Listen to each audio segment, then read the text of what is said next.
reflecting on COVID and how it's important to hold your perspective. Hello, Will Perry. Welcome to another keeping the conversation alive video. So I'll just get rid of that.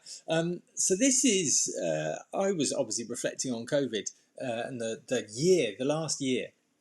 And it's been a crazy time, and I'm just wondering how it's been for you, because so much has changed for me. I'm sure so much has changed for you, and I know other people that it's had a massive impact on. And of course, it's not just 1 year; it's two. But we're coming to that time of year where we look at New Year's Eve. We look forward and reflect back, and it's like, yeah, wow, what's going on? And there's the whole COVID thing goes on and on with the government's decisions and challenges coming from anyway, conspiracy theories and all sorts of things, but crazy dark, sometimes dark times. I know people that have obviously lost loved ones. I know people that have been ill themselves. I know people that have gone about it with conspiracy theory, but that gay abandon, that there's nothing out there. Everything in between. I know people who have lost jobs, lost industries, lost careers. All sorts of stuff. I myself, when it started, my wife at the time was struggling hugely with finances. She'd declared bankruptcy, and it was like, I need to. And the only thing I went back to was working in a part-time job that I'd done 10 years ago, a driving delivery role, and I started that this is almost 2 years ago. No, a year and 3/4 ago. Whenever the pandemic started, whenever it was, and they were desperate at that time, and then it held off because it was like, no, we can't do training, we can't do anything, and then it was like, because I'd been one before in the same company, they kind of got me through and just brought me up to date with the changes. I can remember the going around in my delivery van.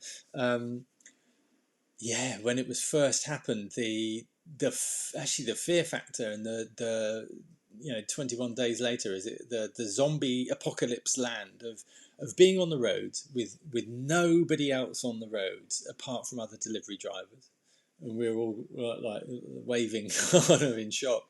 No planes, and I lived near Gatwick at the time. So the sky was empty. There was no noise. There was no traffic, and no people on the roads, and it was just the most bizarre time.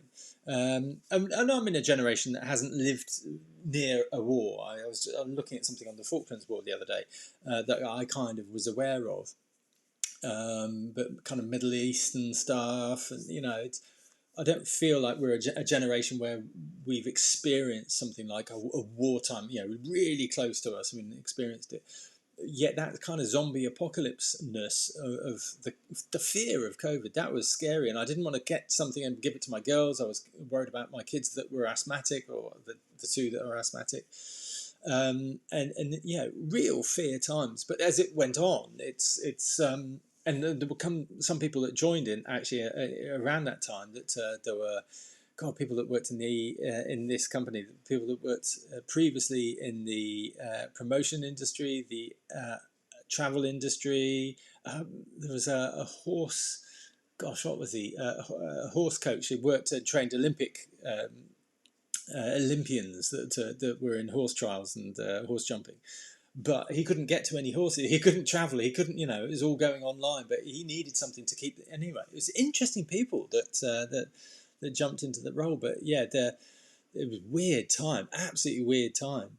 And things have happened since then. I mean, industries have stopped and now started going, and then it looks like they're going to be hampered again. So weird times, and really difficult, dark times for many people. And there's reflections of what to do, what to hold on to, what's scary. Relationships are broken. I think I'd seen a stat that 84% makes me tense. 64% increase in divorce rates in America.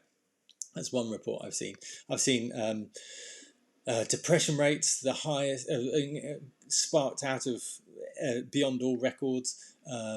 The antidepressants have been prescribed the highest dose, not higher doses, a highest amount ever in history, and it's not surprising. And I think the suicide rate is the highest it's been. It's yeah, dark and scary times. People having to find out, and the pressures, the financial pressures, are massive. In that time, I'm one of the statistics. In that time, my third marriage has broken. And I've had to move. I'm supporting myself in a business that wasn't able to support me full time. So I've balanced that off with that role that I was doing. I was able to transfer with it, and yeah, and then have to work around, not have to, but choosing to work around seeing my girls in a dedicated way, three nights a week on average, 3 nights a week. And maintain that time, and the picking up and the school runs, and the little ones, having her with me all the time, still within that period, and balancing all that whilst keeping their head above water, and the pressures out there. And sorry, this isn't a bloody thing for me. This is about, whatever your challenges are, and there are so many. It's about keeping that focus and maintaining that focus. There's a clarity to this time, the clarity of things to let go. And I remember at first it was, and I'd beaten the drum about this previously, about one's own health. It was like now, at the beginning, now's the time to get, you're either going to get fit or get fat. And people were joking about getting fat. And it's like, actually, that's not funny, because that's, you look at yourself in the mirror and you're the one that's going, oh God, why am I so horrible or hideous or fat and ugly? And, you're the one that's being disgusting to yourself. And I know I've been there and looked at myself, caught myself. It's not when you look at yourself, prepared to look at yourself, but when you catch yourself in the reflection, that's when you're most damaging. That's when the honesty shoots out. Ugh. And people are doing that, and I think it's a dangerous, difficult thing, and I've witnessed it. It's a difficult thing for one's self-esteem to be doing that, but to not be able to get it into control, to be expanding like that, physically expanding like that, and it's an indicator of your. And I'm not being sizist. It's an indicator of your self-esteem in many ways. Not an ultimate one, not a be all and end all, but of the activity of the emotions, your sensitivity, your own negative emotions, and inability to act on the positive ones. So there's a lot going on there about, for me as well, about not being able to snap out of it and make my business suddenly take off. So all the problems are solved in my world, and they have a positive impact on the kids, or within my marriage at the time. The stresses of being at home. I remember joking with my wife at the time about, it's great, this is wonderful, However, the things aren't what they seem, or what you propose at the time, or purport. Is that the word? What you say at the time when you're in an environment like that.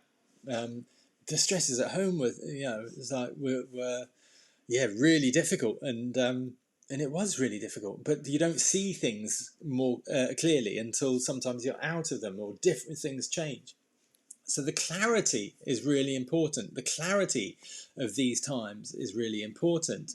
And there's a lot to take in, and there's a lot of compromises that we're choosing in our normal days, and there are a lot of compromises that we're choosing in these times. And yeah, I wouldn't choose to do what I'm doing, but I'm choosing to do it because of the environment at the minute, financial environment, and the landscape at the minute. And I'm very grateful to be in a position to be able to do that, and to be able to work in the work that I do, and to be able to have my girls, and to be able to see my boys, and to be able to help the people that I help, and all that sort of thing, and to be helped by the people that I help as well, because it is a two-way street, and it's a lovely thing. So it's difficult to be mindful, to have that clarity when there are dark times around, when my video yesterday, we're looking into the dark. When there are difficult times, you don't want to look into the dark. You want to look at the light, the positive stuff. But it's really important to look into the dark at darker times, because that can enable clarity. That can enable simpler times. That can minimalism is an interesting thing, and that featured with when I did my personality profile. It's like, that's why I got stressed with clutter in the past, not my own clutter, other people's clutter in the home environment. It was like, that makes a lot of sense, and that's why minimalism appeals to me, and that's kind of a way of life. And ask me about that if you haven't come across that, or me speaking about that. And it's not that I am a minimalist, but I'm starting to engender those values, I'm taking on those values, and actually it's better for me, it's calming for me. So it's an interesting time. It's a really, I'd say, crucial time to be clearer, to clarify things for yourself, to maybe go into the darker things, because it'll, there's something you're holding on with a fear that is actually be much better for your energies, for people around you to let go of. And maybe that's a relationship, but maybe it's a simpler thing of worrying about finances when there's an alternative route, worrying about careers when there's an alternative route, worrying about things that you don't need to worry about, and it's a much better thing to let go of the worry. So my invitation to you is, if you think I can be of value and service to you in that respect in any way, then come and have a conversation with me, because we all go through the journey of life, and it's the journey at every step of the way. It doesn't stop and it's like, Will's made it, or somebody that you who I don't know, somebody that you find, or somebody that would be a mentor role for you. They've made it. They're not. I haven't. It's a journey. Every day is a journey until you die, and then it ends. The book ends. The book ended, and then perhaps another journey starts again, depending on what you believe. So, if that's of interest, and if you feel that I could perhaps shed some light on some things for you with my questions, I'll ask you some questions, have a conversation. By all means, get in contact, take the test if you think that would be of interest, if you haven't already. That might indicate the kind of propensity that you have for these negative emotions that stop you doing things and getting in the way. Or share this with somebody that you can. Please comment and subscribe. There we go. So, out of the way. Many thanks. Speak to... You try saying that. Go on.